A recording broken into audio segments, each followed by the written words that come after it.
Hello and welcome. It's Saturday. It's about 11 o'clock in the morning. We're walking to that magic place that gives us food for money. And it's time to do something we haven't done in a while. And that's GM thought experiment. I don't really refer to these as tips.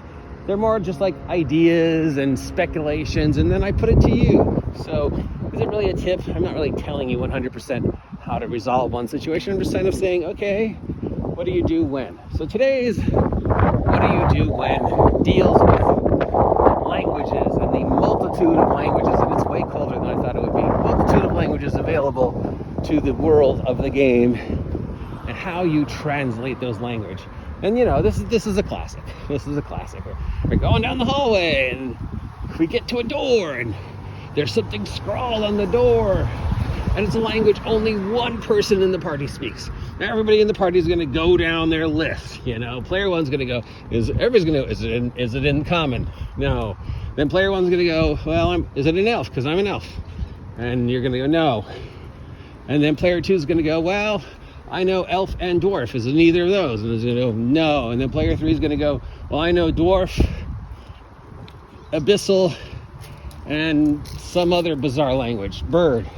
And you go, it's an abyssal, or it's an orc. It's in the one language that only one person at the table speaks, or it's in the language that nobody at the table's character understands. But that even gets more confusing, because then you got to have like percentile rolls, and you got to play Wheel of Fortune. Is there an R? And I've had to do that, and yeah, no, it doesn't work. So it's in language that only one player understands. Okay. Classic. How do we judge this? Because the reason why that's done throughout the history of the hobby is to see how the player who speaks the language relays the information to the other players. Otherwise, why bother? Why bother? Why just not have everything written in English? Because you know 90% of the people who are playing this game that you wrote in English speak English.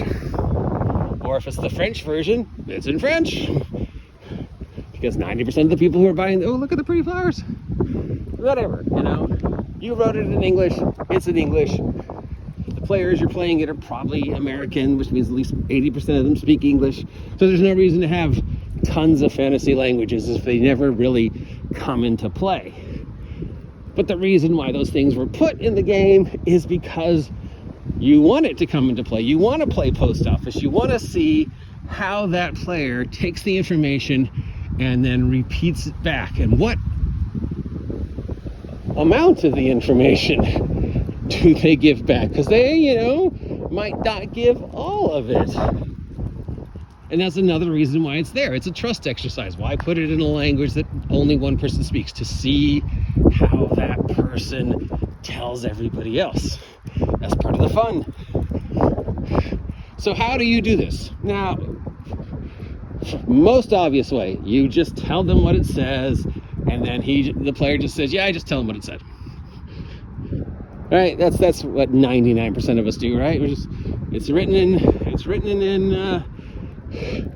Burgledash. My character speaks Burgledash. I read it, then I tell them what it says. Do not touch the red lever. Moving on. The next most obvious way is you just cut and paste it from the module or the source and hand it to them on a pad of paper. This is what it says. And then leave it to them to translate it. And now that we have phones, you could also text it to them. I'm texting you the answer. And the third and most, problematic one is you get up, you go to the side of the room, you whisper to them, and then you come back and see what they say. Now, probably giving it to them on paper is the best way, but I don't know. I mean, if your writing's anything like mine, back in the old days before we had access to this electronic toy of ours, and yeah, me writing down what it said in Burgledash and handing it to the player in Burgledash is usually actually harder to read than what it was. In fact, I got several people throughout games going, oh, is this how I'm translating it? Or because, what word is that? And they thought I was playing in character. And I was like, no, that's just my horrible spelling, my horrible writing. Yeah. So, and my shoes untied.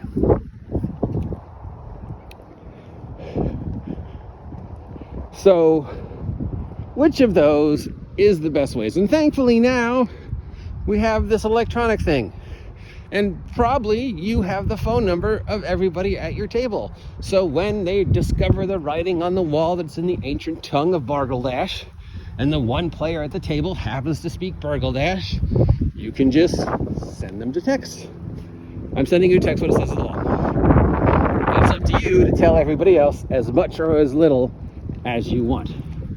Plus, what they read and what they say are not always the same things. We're all familiar with that. I do it. If you've watched any of my videos, you know that what I read and then what I regurgitate back out to you is often not the same thing. So there's already that one step, which is part of the fun, right? Now let's say he only tells one other player at the table what it says, because he, you know, I don't trust Susie and Jennifer, but I only trust Billy. So I'm going to tell Billy, but no one else. And then Billy later on says, I'm going to take Susie aside and tell him what Joey said. So now we've got the two steps of translation from what it originally said to what Joey heard to now what Billy is telling Susie. And now Susie knows the third iteration of what it originally said. So it's already changed. So that's gotta be why they did that. That's gotta be why going back to day one, why they listed things in other languages other than to just say, hey, there's other languages, this world has lore.